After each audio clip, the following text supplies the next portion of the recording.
Bonsoir à tous, bienvenue dans le journal de l'Afrique. Voici les titres. C'était il y a tout juste 2 ans, le 2 novembre 2013. Ghislaine Dupont et Claude Verlon en mission pour RFI étaient assassinés dans le nord du Mali. L'émotion cède la place à la colère car l'enquête n'avance pas. Leurs proches réclament toute la vérité et la levée du secret défense sur ce dossier. La rougeole continue à tuer au Congo. Elle a déjà fait des centaines de morts. Nos équipes se sont rendues dans une zone reculée de l'ex-Katanga où une organisation se bat pour distribuer des vaccins à la population. Les enfants sont les plus touchés. Et puis notre invité, Jean-Louis Borloo, ancien ministre de l'écologie, à un mois de la conférence de Paris sur le climat, il nous parlera de sa fondation Énergie pour l'Afrique, projet ambitieux pour l'électrification du continent. Demain, le président du Parlement panafricain, engagé dans le même combat, s'exprimera à ce sujet devant l'Assemblée nationale. 2 ans après l'assassinat des 2 reporters de RFI à Kidal, dans le nord du Mali, on ne sait toujours pas par qui ils ont été tués et pour quelles raisons. Les amis de Ghislaine Dupont et de Claude Verlon réclament la levée du secret défense promise par François Hollande pour faire toute la lumière sur cette affaire. Ashrène Verdian et Nicolas Germain. 2 ans déjà depuis la mort de Ghislaine Dupont et Claude Verlon, enlevés et assassinés dans l'exercice de leur passion, le journalisme. L'enquête piétine toujours, difficile dans ces conditions pour les familles de faire leur travail de deuil. Désespoir, incompréhension, révolte sont mes compagnes de chaque jour. Et surtout, ce silence autour de ce drame. Pourquoi? Nous menons un combat, la recherche de la vérité. Malgré la promesse du président Hollande de déclassifier les documents liés à ce double assassinat, l'impatience se fait sentir du côté des proches des victimes, notamment au Mali, où se sont déroulés les faits. L'équipe qui est chargée d'enquêter sur cet assassinat est empêchée d'aller à Kidal, dont on n'a pas beaucoup de moyens. Malheureusement, je crois qu'il y a une sorte d'omerta sur les informations que ces 2 équipes possèdent et donc ils ne peuvent qu'attendre. Les juges maliens ne peuvent qu'attendre et également les parents et nous les amis de ces 2 journalistes. Ce 2 novembre est aussi la journée internationale de la fin de l'impunité des crimes contre les journalistes. Journée décrétée par l'ONU après l'assassinat de nos 2 confrères de RFI. À cette occasion, Reporters sans frontières a symboliquement rebaptisé vendredi 12 rues de Paris où se trouvent des ambassades, en hommage à des journalistes assassinés, torturés ou disparus dans les pays concernés. Les enquêtes qui devraient être menées ne le sont pas et le fait que les auteurs de ces actes ne soient pas recherchés, c'est comme un encouragement pour ceux qui perpètrent des crimes contre les journalistes et en faisant ça, portent atteinte aux droits de tous, au droit légitime à l'information. Selon Reporters sans frontières, 800 journalistes ont été tués dans l'exercice de leurs fonctions ces 10 dernières années, 48 depuis le 1er janvier 2015. Plus de 90% des cas n'ont jamais été élucidés. Et en hommage aux 2 reporters assassinés à Kidal, Radio France Internationale a créé une bourse qui porte leur nom pour la 2e édition.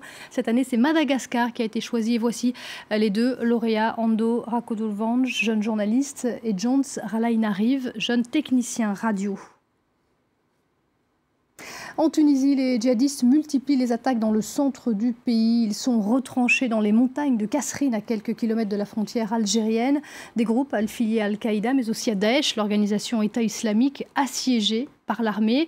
Ils s'en prennent à la population de ces montagnes. Reportage Sandro Lutiens et Amdit Lili qui ont pu suivre une opération commando dans cette zone. Cet officier supérieur de la garde nationale est à la tête d'un commando qui sillonne aujourd'hui des montagnes assiégées par les forces de l'ordre. C'est une petite opération contre le mouvement de quelques terroristes. On fait une embuscade pour lutter contre leur passage. Les terroristes, ils veulent faire une relation intime avec les gens, mais les gens ils nous informent instantanément. Ces renseignements, le fils de Mabouba les a payés au prix fort. Accusé de coopération avec les forces de l'ordre, le berger a été enlevé puis exécuté par les djihadistes. Sa mère nous montre ses vêtements ensanglantés. Ils lui ont dit « Ta mère oubliera ton nom » et ils lui ont tiré une balle entre les yeux. Les forces de l'ordre ne sont pas là. Mon fils a donné à l'État et l'État, lui, ne lui a rien donné. Cette première exécution d'un civil, une mise en garde pour les autres habitants de la montagne. Un avertissement que ce jeune homme a entendu de ses propres oreilles.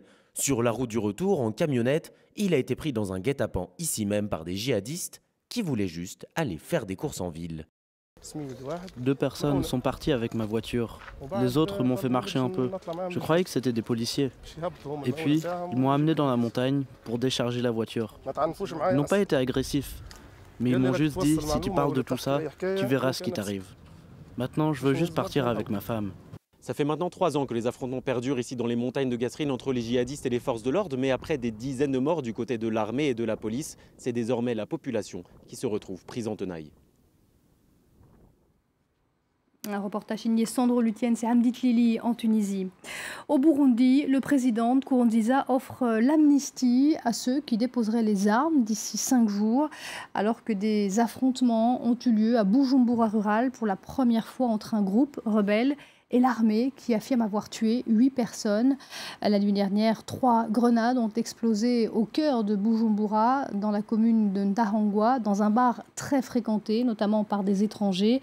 Bilan, près de 6 blessés selon la police, 2 morts selon des habitants.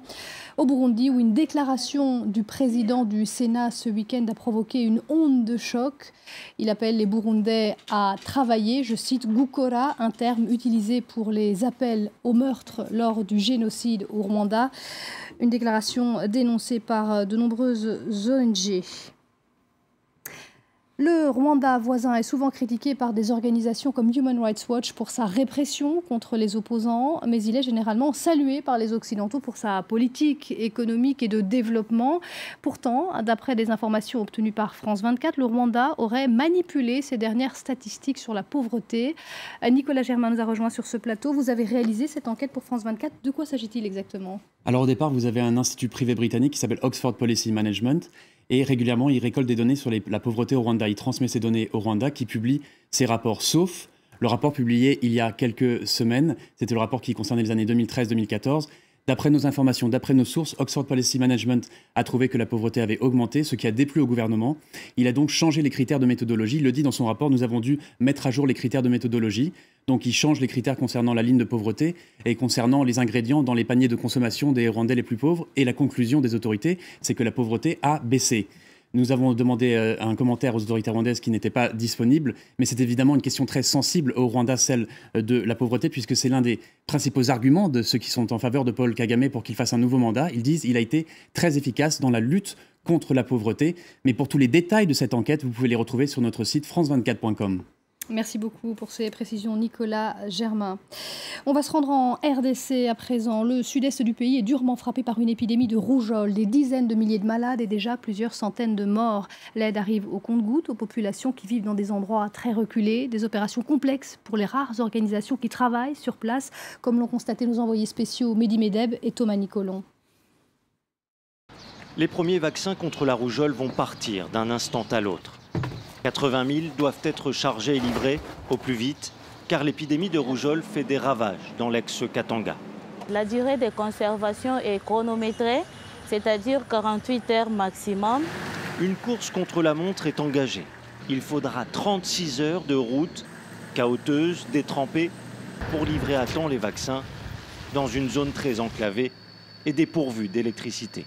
C'est un cas de palu, plus insuffisance respiratoire. Sur rougeole. Sur rougeole. Depuis un mois, ce médecin est sur le pied de guerre. Dans cet hôpital provisoire, des dizaines d'enfants malades de la rougeole sont soignés. Ça évolue bien. Un enfant qui fait la rougeole, donc il peut attraper d'autres maladies. Et l'évolution de ces maladies sur un enfant qui a rougeole, c'est beaucoup plus grave. La cible de cette campagne sont des enfants. Il y a urgence. L'épidémie a déjà tué près de 500 personnes. Elle poursuit sa progression. Ce jour-là, une nouvelle campagne de vaccination est lancée. Chaque jour, un village. Et pour être efficace, la campagne doit passer par la famille du chef de village.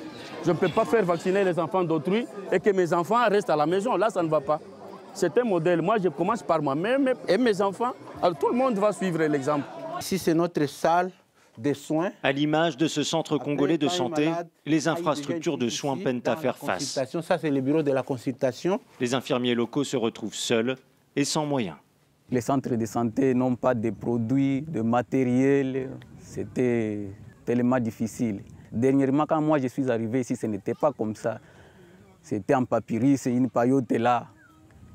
Loger les malades là-bas, c'était difficile pendant la période des pluies. Et les malades et l'infirmier ont mouillé comme ça.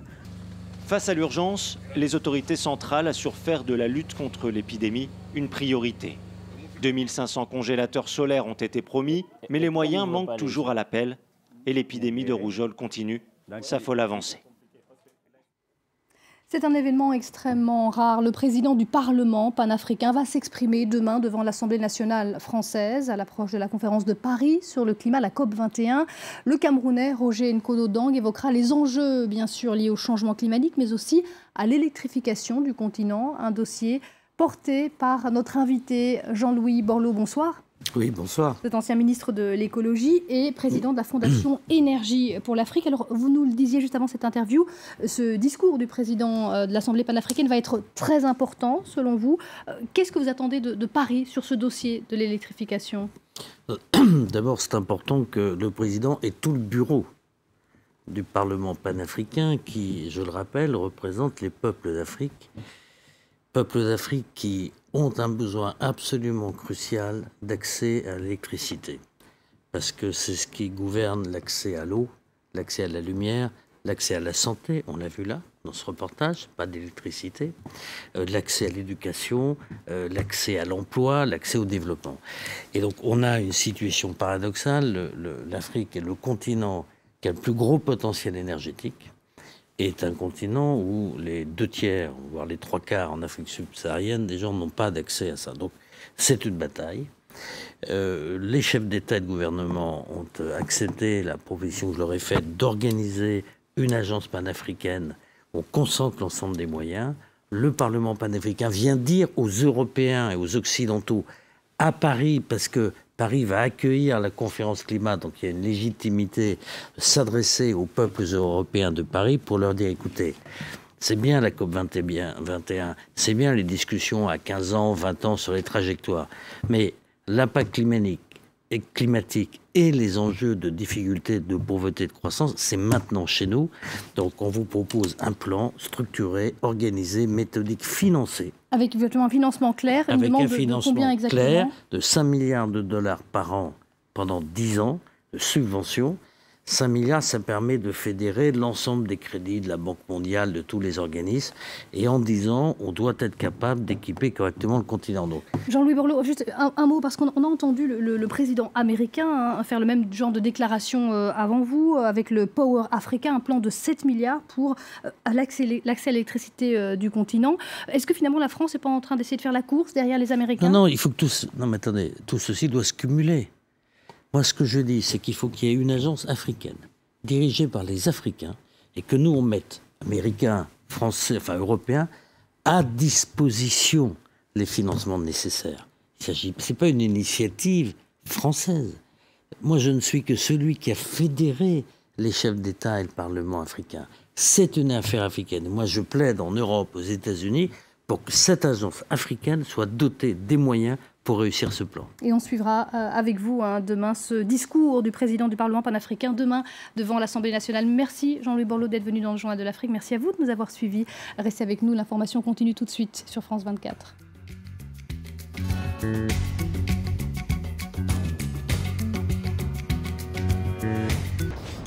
7 jours en France. Cette semaine, suivez-nous ici au château de Fontainebleau sur les pas de François Ier, un roi qui a permis à la France de passer du Moyen-Âge à la Renaissance, un amoureux des arts et des lettres, connu également pour la bataille de Marignan. 500 ans après, nous réviserons ce chapitre de l'histoire de France. 7 jours en France, à voir sur France 24 et France24.com.